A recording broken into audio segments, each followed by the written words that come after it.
রিঙ্কু সিংয়ের সাম্প্রতিক ইনিংসটা শুধু একটা টি-20 ম্যাচের স্কোর কার্ডের অংশ নয়, কারণ মেরাঠ ম্যাভরিক্স যখন লখনৌ ফ্যালকনসের 183 রানের লক্ষ্য তাড়া করছিল তখন একের পর এক উইকেট পড়ে যাচ্ছিল। সেই পরিস্থিতিতে রিঙ্কু সিং ক্রিজে এসে মাত্র 24 বলে 55 রান করেন, 6টি ছক্কা আর 2টি চার, আর তার স্ট্রাইক রেট 200-রও বেশি।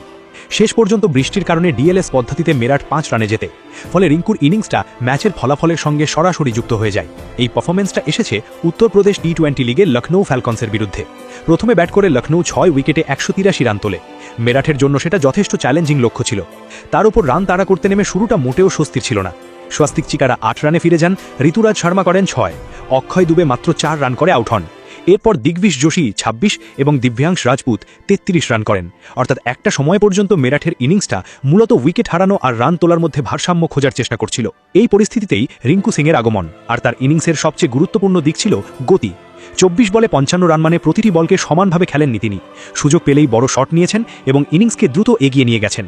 বিশেষ করে লখনৌয়ের নবনীত কুমারের করা 17তম ওভারটা ম্যাচের গুরুত্বপূর্ণ মুহূর্ত হয়ে ওঠে। ওই ওভারে রিঙ্কু একাই 26 রান তুলে নেন।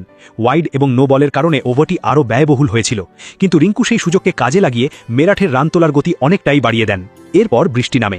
মেরাঠ 16.5 ওভারে 6 উইকেট হারিয়ে 154 রান করেছিল। ম্যাচের ফল ডিএলএস পদ্ধতিতে নির্ধারিত হয় এবং মেরাঠ 5 রানে জেতে। তাই রিঙ্কুর ইনিংসকে শুধু 55 রানের একটি ব্যক্তিগত স্কোর হিসেবে দেখলে পুরো ঘটনাটা বোঝা যাবে না। তিনি যে সময় ব্যাট করেছেন তখন দলের প্রয়োজন ছিল দ্রুত রান, আর সেই কাজটাই তার ইনিংস করেছে। রিঙ্কু সিংকে নিয়ে এত আলোচনা হওয়ার পেছনে এই ধরনের ইনিংসের একটা বড় ভূমিকা আছে। তাকে ফিনিশার হিসেবে দেখা হয়, কিন্তু ফিনিশার মানে শুধু শেষ 2-3 ওভারে ছক্কা মারা নয়। দলের রান তাড়া করার সময় চাপের মধ্যে কম বলে বেশি রান করার ক্ষমতাও একজন ফিনিশারের বড় সম্পদ। মেরাঠের এই ম্যাচে রিঙ্কুর ইনিংস সেই দিকটাই আবার সামনে নিয়ে এসেছে, আর এই কারণেই তার বর্তমান ফর্ম কেকেআরের জন্য গুরুত্বপূর্ণ। রিঙ্কু এখন কলকাতা নাইট রাইডার্সের ভাইস ক্যাপ্টেন, ফলে তার ব্যক্তিগত পারফরম্যান্সের সঙ্গে দলের ভবিষ্যৎ পরিকল্পনার কথাও স্বাভাবিকভাবে চলে আসে। 2027-এর জন্য তাকে ভবিষ্যতে অধিনায়ক হিসেবে দেখা হতে পারে এমন সম্ভাবনার আলোচনা রয়েছে। তবে এটাকে নিশ্চিত সিদ্ধান্ত হিসেবে দেখার সুযোগ নেই। এখনও পর্যন্ত যে বিষয়টা মাঠে দেখা যাচ্ছে সেটা হলো রিঙ্কুর পারফরম্যান্স এবং তার দলের মধ্যে গুরুত্ব। রিঙ্কুর সঙ্গে কেকেআরের আরও কয়েকজন ক্রিকেটারও বিভিন্ন টি-20 প্রতিযোগিতায় ভালো পারফর্ম করছেন, আর এখানেই 2027-এর আগে দলের জন্য একটা ইতিবাচক ছবি তৈরি হচ্ছে। ক্যারিবিয়ান প্রিমিয়ার লিগে রোমান পাওয়েল এই মুহূর্তে ভালো ছন্দে রয়েছেন। জমাইকা কিংসম্যানের হয়ে 5 ইনিংসে তার রান 187, গড় 46.75। এই সময়ের হিসেব অনুযায়ী তিনি টুর্নামেন্টের টপ স্কোরার, অর্থাৎ কেকেআরের সঙ্গে যুক্ত একজন গুরুত্বপূর্ণ বিদেশি ব্যাটারও নিজের প্রতিযোগিতায় নিয়মিত রান করছেন। রোমান পাওয়েলের ক্ষেত্রে সবচেয়ে গুরুত্বপূর্ণ বিষয় হল তার ইনিংসগুলির ধারাবাহিকতা। 5 ইনিংসে 187 রান এবং 46.75 গড়। এই সংখ্যাগুলো দেখাচ্ছে যে তিনি শুধু একটি বড় ইনিংস খেলেই আলোচনায় আসেননি, একাধিক ইনিংসে রান করে নিজের অবস্থান তৈরি করেছেন। কেকেআরের জন্য অবশ্যই এটা নজরে রাখার মতো ব্যাপার। একই প্রতিযোগিতায় সুনীল নারায়ণও বল হাতে প্রভাব ফেলেছেন। 4 ওভারে তিনি 3টি উইকেট নিয়েছেন। নারায়ণের নাম কেকেআরের সঙ্গে বহু বছর ধরে জড়িয়ে আছে, তাই তার ফর্ম নিয়ে দলের আলাদা আগ্রহ থাকাটাই স্বাভাবিক। তবে এখানে সবচেয়ে গুরুত্বপূর্ণ হল বিভিন্ন লিগে কেকেআরের ক্রিকেটাররা নিজেদের ম্যাচের মধ্যে রাখছেন এবং নিজেদের ভূমিকা অনুযায়ী পারফর্ম করার সুযোগ পাচ্ছেন। এর পাশাপাশি রাচিন রবীন্দ্র দ্য 100 2026-এ ওয়েস্ট ফায়ারের হয়ে খেলেছেন। 6 ইনিংসে তার রান 169 এবং গড় 31.80। সংখ্যাটা হয়তো রিঙ্কু বা পাওয়েলের মতো আলোচনার কেন্দ্রে নেই, কিন্তু তার পারফরম্যান্সও কেকেআরের সামগ্রিক ছবির অংশ। দলের ভবিষ্যৎ পরিকল্পনায় একাধিক ক্রিকেটারের বর্তমান ম্যাচ ফর্ম গুরুত্বপূর্ণ হতে পারে, আর টিম শেফার্ডের পারফরম্যান্সও আরও আলাদা করে নজরে এসেছে। দ্য 100 2026-এ ম্যানচেস্টার সুপার জায়ান্টসের হয়ে তিনি 10 ইনিংসে 394 রান করেছেন, গড় 39.40 এবং স্ট্রাইক রেট প্রায় 170। সবচেয়ে উল্লেখযোগ্য বিষয় হল তার ব্যাট থেকে এসেছে 5টি half century. Manchester super giants প্রথমবার চ্যাম্পিয়ন হওয়ার পথে টিম শেফার্ডের অবদান গুরুত্বপূর্ণ ছিল, অর্থাৎ এখানে শুধু ব্যক্তিগত পরিসংখ্যান নয়, দলের সাফল্যের সঙ্গেও তার পারফরম্যান্স যুক্ত হয়েছে। পরে দ্য 100-এর ফাইনালে ট্রেন্ট রকেটসের হয়েও তিনি খেলেছেন এবং 9 ইনিংসে 217 রান করেছেন। সেই পর্যায়ে তার প্রভাব ম্যানচেস্টার সুপার জায়ান্টসের হয়ে কাগের মতো ছিল না, কিন্তু সামগ্রিক পারফরম্যান্সের কারণে তাকে নিয়ে আগ্রহ তৈরি হয়েছে। এর ফল হিসেবে আবুধাবি নাইট রাইডার্স তাকে আইএল টি-20-র জন্য সাইন করেছে, আর আবুধাবি নাইট রাইডার্সের সঙ্গে কেকেআরের সম্পর্ক থাকায় এটাও কেকেআরের বৃহত্তর ক্রিকেট পরিকল্পনার সঙ্গে যুক্ত একটি বিষয়। অন্যদিকে দিল্লি প্রিমিয়ার লিগে সার্থক রঞ্জনের পারফরম্যান্সও আলোচনায় এসেছে। তিনি ইতিমধ্যে 5টি হাফ সেঞ্চুরি এবং একটি সেঞ্চুরি করেছেন। এরপর 43 রানের আরেকটি ইনিংস খেলেছেন, যেখানে দ্রুত রান করার পাশাপাশি ছক্কাও মেরেছেন। সেই ইনিংসে তার স্ট্রাইক রেট ছিল 200-রও বেশি। সার্থক রঞ্জনকে কেকেআরের ওপেনার হিসেবে ভবিষ্যতে দেখা যেতে পারে এমন প্রত্যাশা তৈরি হয়েছে। 2027-এর দল গঠনের আগে তার মতো তরুণ ক্রিকেটারের পারফরম্যান্স তাই আলাদা গুরুত্ব পেতে পারে। তবে এখানেও একটা বিষয় পরিষ্কার রাখা দরকার, বর্তমান ফর্ম ভবিষ্যতের স্কোয়াড নিশ্চিত করে না, কিন্তু একজন ক্রিকেটার যদি নিজের প্রতিযোগিতায় ধারাবাহিকভাবে রান করতে পারে পারেন তাহলে নির্বাচনের আলোচনায় তার নাম আসাটাই স্বাভাবিক। এখন কেকেআরের ছবিটা একটু দূর থেকে দেখলে বোঝা যায় দলটির সঙ্গে যুক্ত একাধিক ক্রিকেটার একসঙ্গে বিভিন্ন জায়গায় নিজেদের পারফরমেন্স দেখাচ্ছেন। রিঙ্কু সিং উত্তরপ্রদেশ টি-20 লিগে 24 বলে 55 করেছেন। রোম্যান পাওয়েল সিপিএলে 5 ইনিংসে 187 রান করেছেন। টিম শেফার্ড দ্য 100-এ 10 ইনিংসে 394 রান করেছেন। রাচিন রবীন্দ্রও রান করেছেন।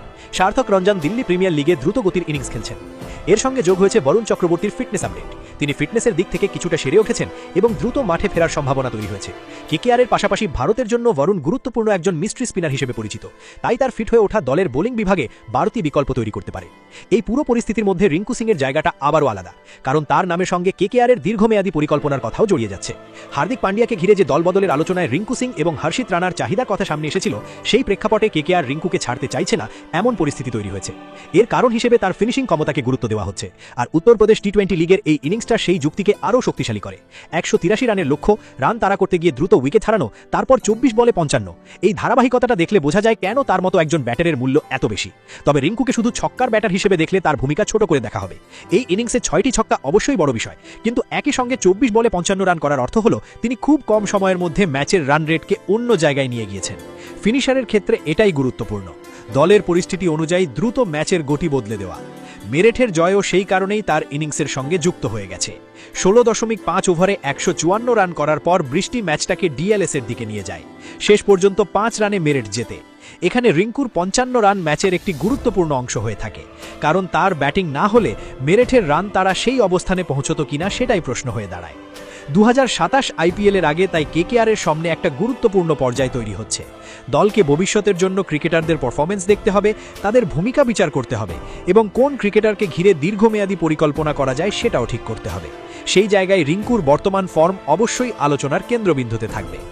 একই সঙ্গে Roman Powell, Sunil Narayan, Rachin Rabindra, team shepherd, সার্থক রঞ্জন এবং বরুণ চক্রবর্তীর পরিস্থিতিও কেকেআরের জন্য গুরুত্বপূর্ণ। কেউ ব্যাটিংয়ে, কেউ বোলিংয়ে, কেউ আবার ভবিষ্যতের বিকল্প হিসেবে নিজের জায়গা তৈরি করছেন। তবে ক্রিকেটে একটা ভালো লিগ পারফরমেন্স আর আইপিএলের দীর্ঘ টুর্নামেন্টে সফল হওয়া এক জিনিস নয়, তাই এই মুহূর্তের ফর্মকে ভবিষ্যতের সাফল্যের নিশ্চয়তা বলা যাবে না।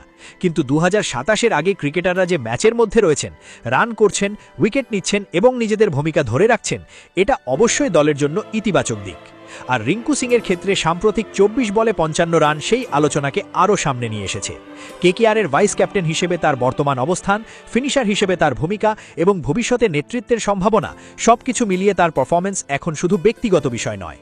শেষ পর্যন্ত 2027-এর কেকেআর কেমন হবে সেটা এখনই বলা সম্ভব নয়, কিন্তু তার আগে যে ক্রিকেটাররা নিজেদের জায়গা থেকে পারফর্ম করছেন, তাদের বর্তমান ফর্ম দলটির ভবিষ্যৎ পরিকল্পনায় অবশ্যই জায়গা করে নেবে। আর এই মুহূর্তে সেই তালিকায় সবচেয়ে উজ্জ্বল ইনিংসগুলির একটি এসেছে রিঙ্কু সিংয়ের ব্যাট থেকে। 24 বলে 55 রান, 6টি ছক্কা, 200-র বেশি স্ট্রাইক রেট আর এমন একটি ইনিংস যা বৃষ্টিবিঘ্নিত ম্যাচে মেরাঠকে জয়ের অবস্থানে পৌঁছে দিয়েছে। রিঙ্কুর এই ইনিংস তাই শুধু একটি দিনের পারফরমেন্স নয়, কেকেআরের ভবিষ্যৎ পরিকল্পনার দিকে তাকিয়ে থাকলে এটাকে আরও একটু গুরুত্ব দিয়ে দেখতেই হয়। এখন সামনে থাকবে আরও ম্যাচ, আরও পারফরমেন্স এবং শেষ পর্যন্ত 2027-এর জন্য দলের সিদ্ধান্ত। রিঙ্কু সিং এবং কেকেআরের অন্য ক্রিকেটাররা এই ফর্ম কতটা ধরে রাখতে পারেন সেটাই হবে পরের গুরুত্বপূর্ণ প্রশ্ন।